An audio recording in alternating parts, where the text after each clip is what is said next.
Testing. GM, everybody. Good morning. Aloha. I'm Russell Castagnaro. I am moderating this fabulous group where we're going to talk about dog fooding technology, and specifically dog fooding technology to ETHDenver, and what we, I guess, are going to be looking for in not just what we did this year and in past years, but how we're going to iterate that going forward in the future. Maybe you guys can introduce yourselves, Fonz. Yeah, hey guys, I'm Fonz. I'm the founder and CEO at TokenProof. Good morning, I think.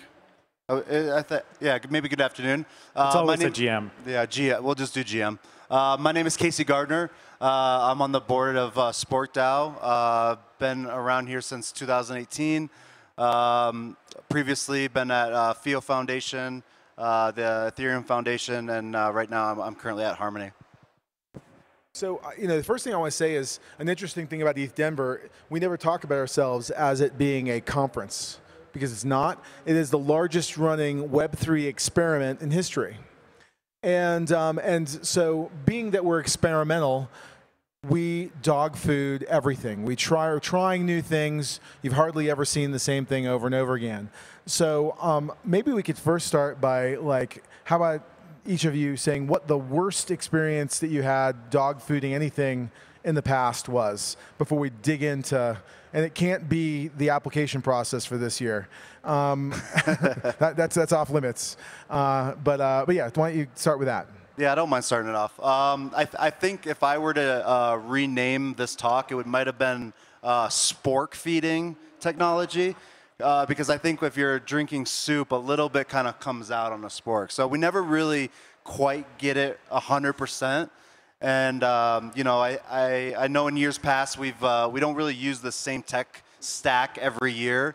So I think in years coming, hopefully we can reuse some of the tech that we introduce here. So. Yeah, I mean, this is my first ETHDenver, believe it or not, and we are totally honored to be able to run all the ticketing for this year's festival.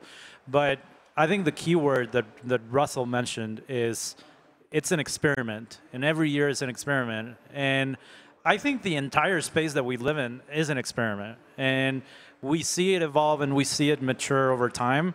And there's better infrastructure, better tools out there. And when I came into working with ETHDenver, it was very apparent that ETHDenver embraces the technology that comes out of the community, and we were literally building the plane while flying it, because there's community members that come up with really cool tech that want to be involved in this year's festival. And so what we thought was going to be the technology or the tech stack when we started is very different from what the tech stack is when all of you guys show up. And it's all about collaborating and using new tools. Some of them work great. Some of them have a lot of room for improvement. I don't think I have a worst experience that I can mention, and I don't want to throw anybody under the bus, but it's been an absolute pleasure to do this. So. What about yours? Oh, let's see. I'm going to keep it to ETHDenver and not to some of the other things. I think it was the second year, was it 2018, 2019, so the previous year for doing the food trucks, the activation. So I came out of crypto commerce and Bitcoin and stuff like that. So I was really interested in showing people how doing a transaction with crypto was important, IRL. And the first year, Austin did his thing. I'm not sure I got the years right, but Austin did his thing with what would become the burner wallet. That was amazing. And the next year, we tried it with some new technology, did it too late, and hardly anyone could figure it out. It had to be on a test net, and it was wholly unsatisfactory for everyone that took part. And I think that those mistakes that you make are exactly what inform you the most. So it's really important to dog food this stuff so that you see where the real pain points are. And I was talking a little bit about empathy earlier in last talk. But you get empathy when you dog food something because you have to. And when you see where it fails, you can design the product much better the next time. right? And I think ETHDenver could have easily just implement sponsored technology, but I think the thing that we do, I think, really well is work with partners and really build out their tech stack. There's a lot of things that go into a conference that you might not really think about until you're there, and just being able to pivot and just kind of go along with the flow and really just helps your overall product. And we've done that with DevFolio, we've done that with Token Proof. In years past, we've used like Portis Wallet, and I remember the BiddleBucks. One year, we couldn't quite get the tech stack right, so we ended up using Kong paper money, and we gave that out as BiddleBucks. We kind of made a last-ditch effort to still implement something and still incorporating communities. So yeah, we try to make things work. The other thing is that ETHDenver could have chosen to use something like Eventbrite, you know? But then if we're not using Web3 native tools, what the hell are we doing, right? So. And hats off to Token Proof, because it's very nice to come to a conference and not have to expose my wallet, right? And I think I've been waiting for something like that for a while. It's always, at least for me, a hassle to bring a wallet that has, an NFT or has some sort of ownership principles that I want to experience the profit of that, but I don't want to necessarily want to expose the risk of having that on my phone. Yeah, I think maybe it'd be worth me talking just a little bit about what Token Proof is. And I know that there were a lot of pieces involved in getting a ticket for this year's festival, and I think we need to do better to just simplify it even further. But I want to make sure that everybody understands why we built Token Proof in the first place. And I go back to 2021 when I started degenning NFTs in the space, and I just bought Bored Apes and Punks and all this stuff, mostly worth zero now. But I went to NFT NYC 2021 and the first Ape Fest. And I noticed that I needed to have an NFT to come into all of these parties, but there wasn't really a practical tool to let me prove that, right? And I wasn't going to carry around my ledger with my punk on it to get into the punk party. Like, that's stupid. That's just calling for trouble. And so eventually I decided that there needed to be something better where we could afford people the ability to have a portable identity in the real world. So how do we connect on-chain assets with the real world so that you can walk into a store and get a discount because you own a bufficorn, things like that. And so we ended up using cryptography and QR codes, and you might have noticed that the QR codes rotate every second, and that's so that we prevent people from taking screenshots and screen recordings, and we know that when you're coming into an event, it's really you that holds those assets. You connect your wallet once to Token Proof, and then you can use it wherever while your assets stay completely safe on your cold storage, and you can link as many wallets as you want. I think we're integrated with like 45 different blockchains. And so, yeah, it's all about true portability of identity so that you can extract value and utility out of the tokens that, that you own on-chain without really putting them at risk, and so that it's seamless to prove that you own them in the real world to get that utility. So. I think one good thing, too, about coming to an event like this from a product standpoint is that you're kind of given an opportunity to see what you're good at. DevFolio, the first year they did it in 2020, they were actually the application process, the hackathon process, and I think they realized what they're good at, and they kind of more focus on that. And I think Token Proof has an opportunity to be also the registration. I think once you build out what you're good at, you can kind of creep up to other features. So. Yeah, I mean, I think it's really interesting in sort of being a little bit on the outside, but still seeing some of the inside baseball and what we happened this year. Just so for all of you know, we had maybe 6 or 7 different technology partners involved, or at least technologies involved in the application process, the aforementioned horrible application process. And the biggest thing is that, like, syncing up these wallets and making sure that people are using the right wallet that has their spork in it, or their staked spork, or their bufficorns, that was somehow getting all the way through the system. And and Token Proof is connected to Web3, but not really natively Web3. unless I'm wrong. And so that integration, which I think all of us can see, once it's done right, it makes so much simpler. But even just the idea of distributing Spork to people the way it needed to get done was horrible. Jason was up here earlier walking around like, what a horrible task that was. And being able to just connect those wallets, the wallet addresses is really fundamentally key. And we've learned Dogfooding, what's the next one? Well, what's the next hurdle that we have to get over? I wonder if you think it's the same as I do with respect to what Token Proof has done already for us today. I'll flip it back to you. What do you think it is? Well, so I'm glad you asked me that, Fonz.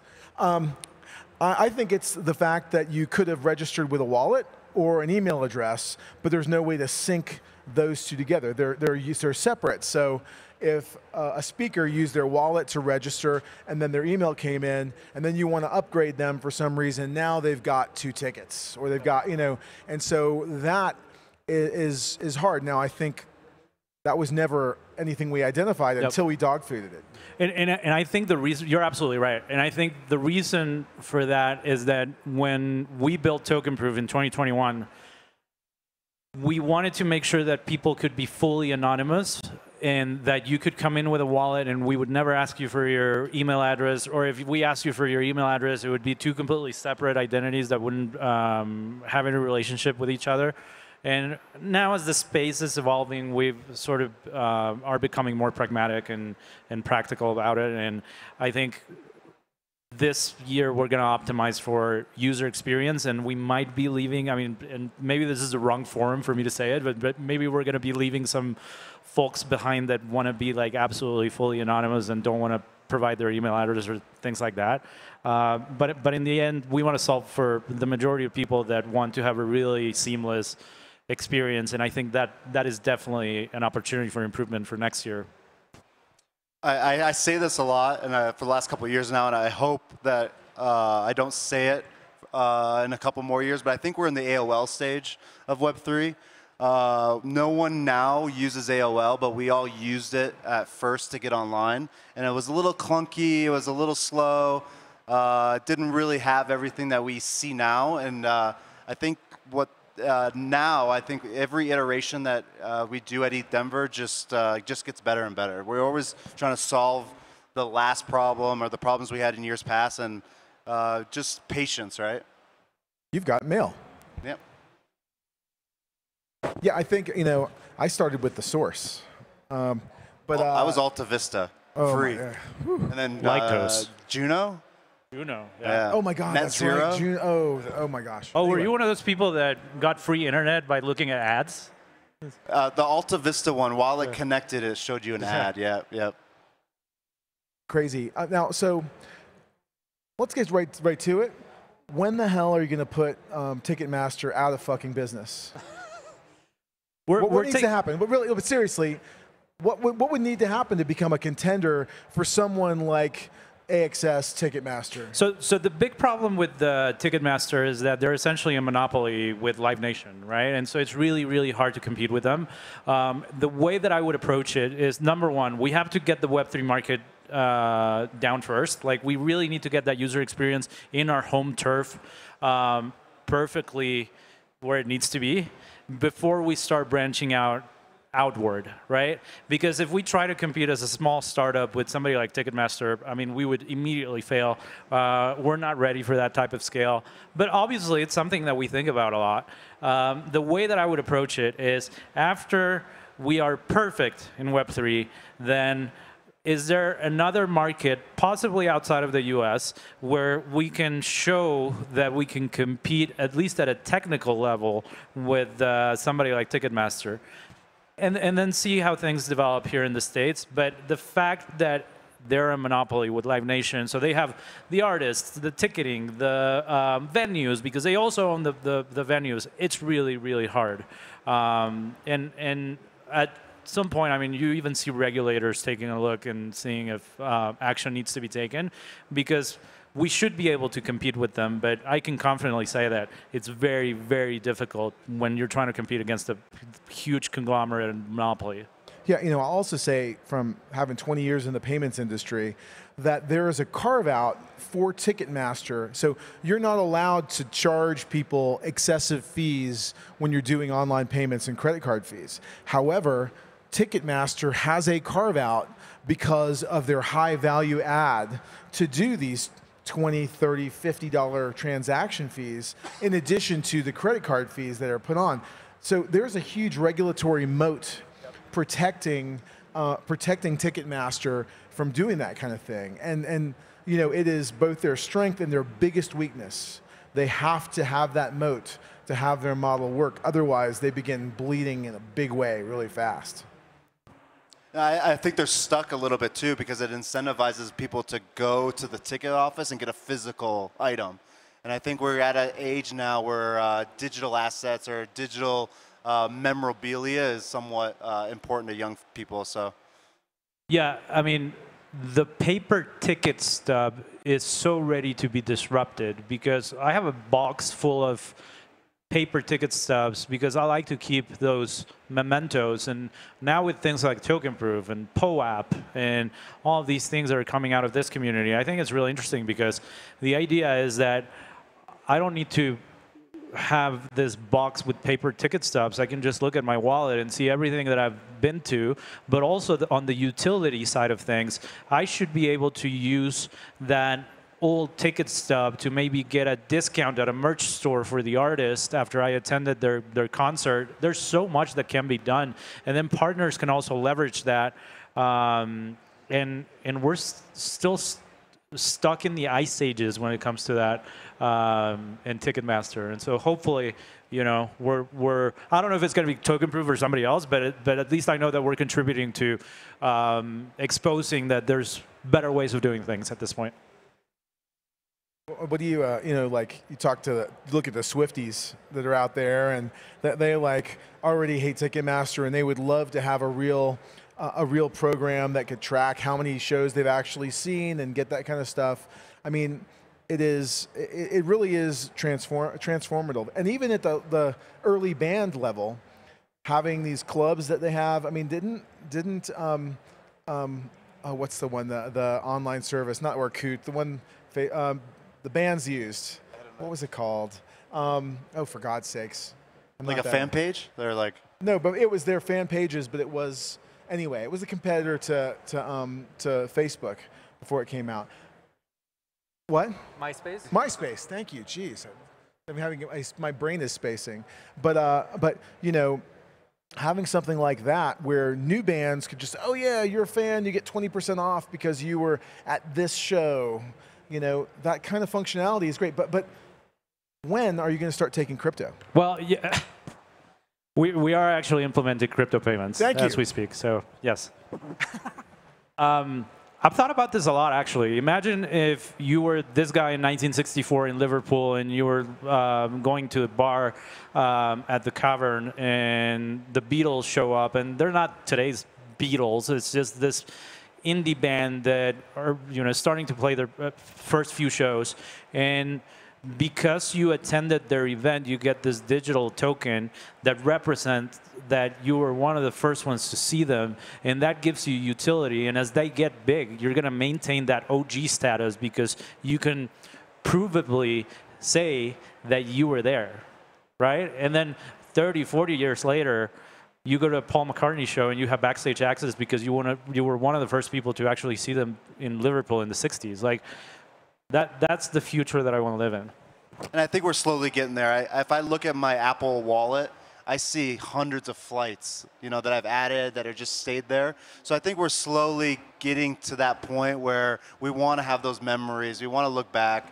For me, just having POAPs and going on the app and scrolling, I kind of get some nostalgia. So I think people want that. They want to be rewarded for their participation early or just being present. So we're all sort of optimists, Right. about this. But what about the dark side of this? About surveillance, the surveillance machinery, and what do you think if you could like look forward in 5 years, like what could we do to avoid turning ticketing and these types of things actually into reverse surveillance on everyone to find what they're doing? What kind of steps do you think? We didn't talk about this ahead of time, so I'm putting them on the spot here. Oh yeah, we're just improvising. I think what's really important for us, at least in token proof, is that everything has consent baked in. And so, for example, when you're going through an online token gate that is powered by token proof, so for example, when you were applying to the hackathon through Devfolio, you would have to agree to share one of your wallets. So which wallet are you using? You might have 15 different wallets in token proof. Which one are you using to apply to Devfolio? And to me, that's an important step, because we're not just delivering all of your wallets to Devfolio. We're letting you choose what parts of your identity you are sharing. And so we're giving you control and consent as to what you're sharing. To me, that's very important. And we're also very big in not selling any data. Nothing, like, we don't want to fall back into the things that we know are wrong in Web 2 and the Facebooks and Googles and the story we all know. So I think the inherited positive thing about crypto is that I can make a new wallet at any time. And if I have a fantasy football league, I don't want to tie that to my Taylor Swift ticket. I don't want them to maybe know about it. So I think it's very easy, obviously, to make new wallets and to tie them together on a platform, but not have them linked when registering or participating in certain things. And having that divide or that silo is a good thing, I think. What other tech do we have besides token proof? IYK? Yeah, that's another one for our badge. I know last year we used WeLook, and going to events now, and like I went to the base party last night, and they're using another similar product, but it's nice to see the changes in the years of like what's trendy, and I hope we kind of maybe move out of that a little bit and to see what's practical and what's really just a good product in general. I'm really glad you brought up WeLook and mentioned it, because what was interesting about that was that they were all new ideas, and the We card that we had, I still use that as my business card, but it was a really cool product. But the way it was positioned for everyone, if any of you came last year, you got one of these purple WeLook cards, but you were told nothing about it. So there was all this technology that went into it. It was actually a really cool solution, and they were dog fooding it, right? They didn't have anybody telling people what the hell they were supposed to do. To a certain extent, I've met a lot of people who didn't know they're supposed to set up their card, right? We could have done a better job this year communicating that, but they're also wearing it. At least the WeLook card, they put in their pocket and never took it out of the bag, right? This, at least they're wearing it, and then I can boop this, I can register, I can mint it. That's really cool. So we learned something from last year.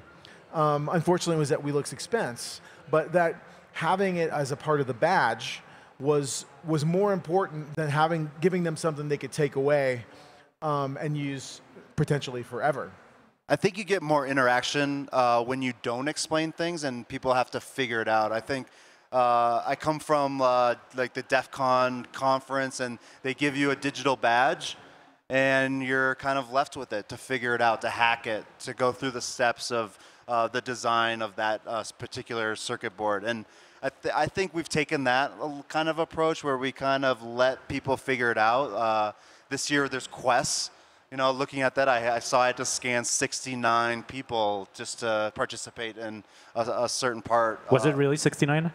I think it was 69. Nice. Yeah, for the culture. Can I boop you? Can I boop your card?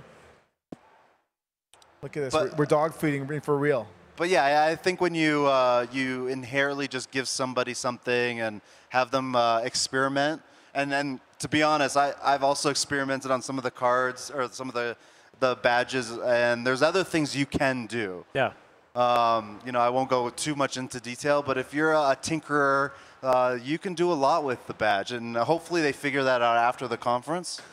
not so much during, but there's a lot of tech that you can take advantage of. I think something cool that we did this year is because we integrated with the IYK badges, we set up scanners at some of the lounges, you know this, where if you hold a buffet corn in your wallet that is connected to your ETHDenver ticket, all you had to do is show your badge, we would scan it, and then we would go to the blockchain in real time to see if you still held that buffet corn so that you could get access to that lounge. And so it's things like this where it's really cool to see collaboration between partners at ETHDenver because things come together. And now there's all of this interoperability between the badges and the tickets and the blockchain. And so that I've definitely appreciated that this year. Yeah, and also on the token gating front, we've got the vending machines.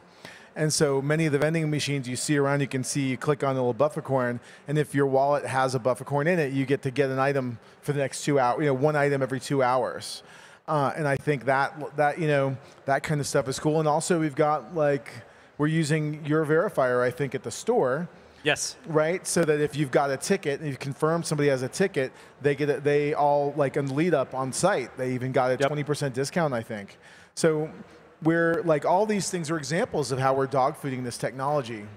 That's exactly what I was talking about. That's a great example of disrupting the paper ticket stub because now you have a digital ticket that gets you access to ETHDenver, but you can also go to the merch shop and get some sort of discount because you have that ticket or because you have something on chain that gives you that discount, right? But also, some of you may have noticed in your token-proof app, because you have an ETHDenver ticket, we airdropped you these offers for several bars around the city and breweries where they're set up with the scanner so that they can scan your ETHDenver ticket and they'll give you a free beer or a free drink or something. And so that's sort of the interoperability that I'd like to see going forward. And from an organizational standpoint, it was nice because I'll give you a little inside info. The swag store, for example, was having a little bit of trouble. They were in a weird area, and we pushed a notification out. And it was something that we could just do and be kind of spontaneous and offer discount, for the next hour or two. And because we had access to everybody in a secure manner, I think it made it easy. And I think what Web 2 allows you, or Web 3 allows you to do, is to reward your consumers or reward the people that are using your product. And that's just something that I think will catch on. Yeah. Do you think so one of the problems we've had is we've got RFK Jr. is having a thing later on here, and so staff and security and all that kind of stuff, and getting them tickets, and so he's doing a fundraiser here, and so these people needed tickets to get in. Thinking about ways that you could still make it easy to onboard people just that only want a ticket. That is that's going to be the next thing that really helps.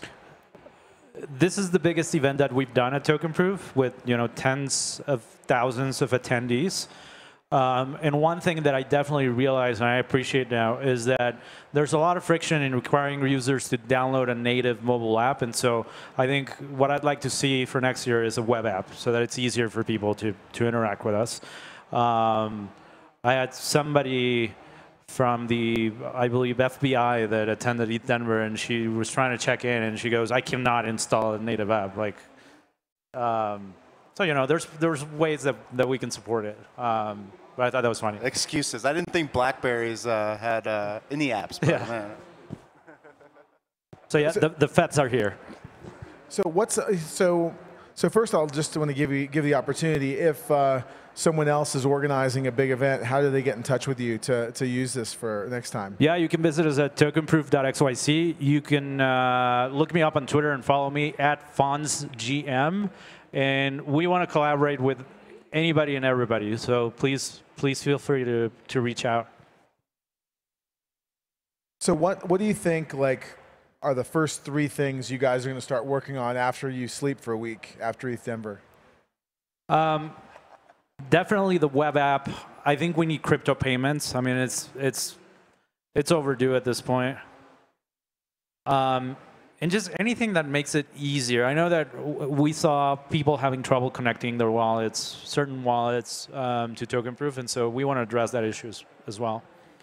the great thing about ETHDenver is that you get this patient type of attendee that also appreciates that, you know, this is a community-led effort, that, you know, they're helping provide feedback, and, you know, they're not screaming at us because something went wrong, and there's always something that goes wrong, and the only thing we can do is improve and improve and improve and continue adding value to the community in events like this. Yeah, we're all trying to figure it out, right? So what? So away from the token proof side of things, what do you think is the most clunky thing that Web3 has, and what would you be, you know, like #1 list is everybody needs to get out there and start dog fooding solutions or sport feeding solutions to solve this? I think a lot of it is the wallet issue and self-custody and seed phrases and, you know, the friction involved in, I mean, it's always a good exercise to try to onboard my mom into Web3. And there's two sides to this. One is how easily can we get her set up? And then what are we doing to make her life easier by using Web3? Like, to me, those are the fundamental questions. Is why is Web3 making her life easier? And until we have a clear answer, then I think a lot of us are just building technology for the sake of building technology. We need the why. And as far as the friction and the wallets, I'm really pleased at solutions like Privy and Dynamic and Web3 Auth and solutions that allow you to just sign up with an email and then they give you a private key, and it's still self-custody, but it doesn't involve a seed phrase, things like that. It's a double-edged sword, and I always talk about this because there's this bullshit saying in Web3 by marketing agencies and people in the space that go, oh, this is the future of advertising because the NFTs are the new cookie, because now I can target a big brand like Nike can target individuals based on their on-chain identity. But to me, that's total bullshit because my on-chain identity is segregated across like 1 million different wallets. And so it's really hard to target ads to people based on their on-chain identity if my on-chain identity is totally fragmented. So I think that's a problem that needs to be solved one way or another, and there needs to be consent involved, because you don't want to just be able to correlate, you know, your 20 different wallets and infer that it's the same person, right? There needs to be privacy baked in and consent baked in. So I don't know, that was a bit of a ramble, but that's. Yeah, I mean, I think you mentioned the MPC wallets. Yeah. And I find it really interesting because being a Bitcoiner, like your key phrase and even your private key were something that you had to know about. And but very quickly I discovered that the problem no longer became key management; it was actually wallet management, because you'd end up with everybody that used an MPC, you have a new wallet for that, and it didn't solve it just made that problem get even bigger. Like, I think it's even a bigger problem to have a domain-based wallet that's easy to use, but there's a moat around that wallet now. You can only use it for that one site. Exactly. How frustrating, you know? I think account abstraction kind of helps a little bit with that, where you're able to have multiple different keys interact with the same set of balances or pools. I don't want to say that it's not. I don't think it's there yet. I think we're still kind of far before we kind of use that YubiKey or we kind of don't even really see that it's Web3. I think we're not quite there yet, but it'll come. Right. By the way, do we have a mic for the audience or not really? Do we have anybody that wants to ask questions? Provide valuable insights? We do. We got a mic for you right there. We got one taker. Come down to the front and I'll hand it to you here. Oh, we got two. She's next too. That's okay. Testing. There we go. How far away is something like token proof from providing ticketing to smaller businesses, smaller online communities across different chains? So you wanted to throw some sort of like a rave or some sort of event on an online spatial environment. How far away is Token Proof from providing those services? That's a really good question. I'd say that we're already there. So we do online ticketing and online gating as well. It's not just IRL. It's online as well. And we're totally chain and wallet agnostic. I think we're integrated with 45 different blockchains. And so we're always adding more. And so we're there. And we partnered with a lot of different communities. We do ticketing for the Solana Foundation at times. So it's not only EVM, it's across the board. And again, we want to collaborate with everybody. So.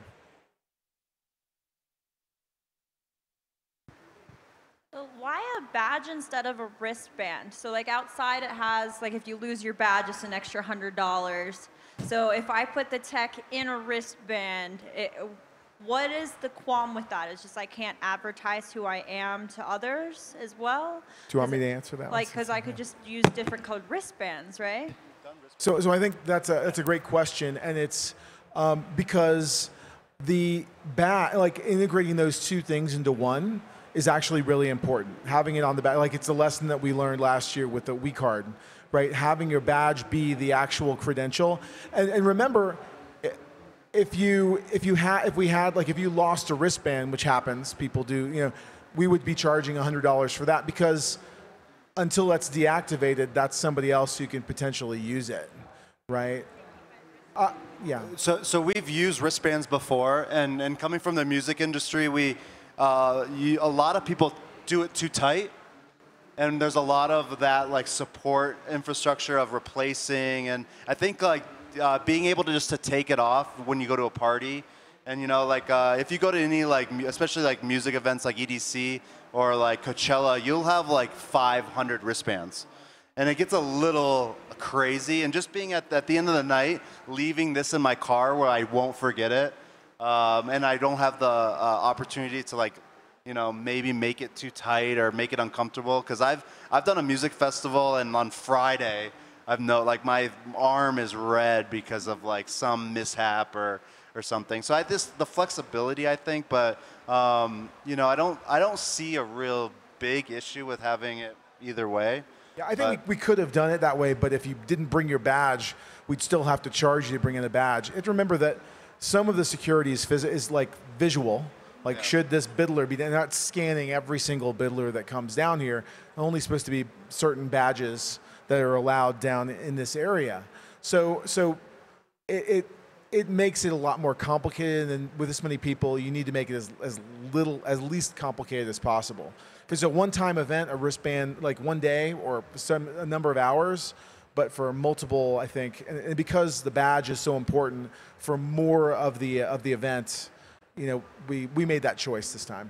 Yeah, from a physical security perspective, I escorted my friend to grab a badge I had in my backpack, and within 3 minutes of me leaving him, he was approached twice by security, asking where his badge was. So I think from afar, you can kind of make an assessment.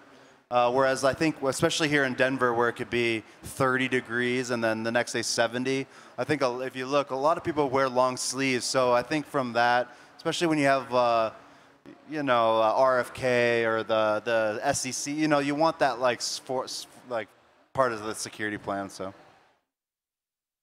Thank you. Yeah, thanks. Any other questions? We got one over here.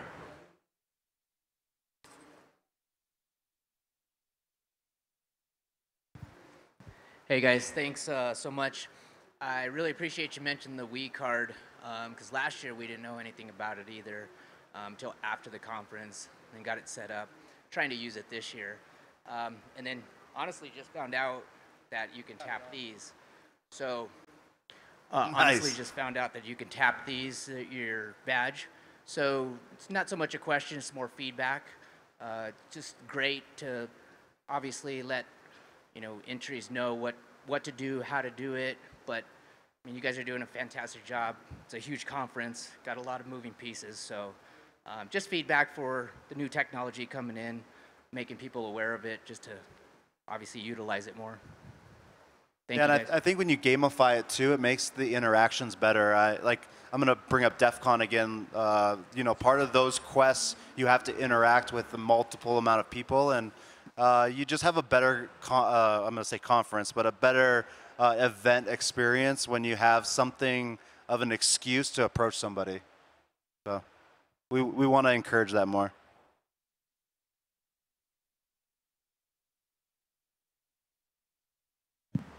I think we're good. Well, we appreciate it, guys. One more question. One more quick question.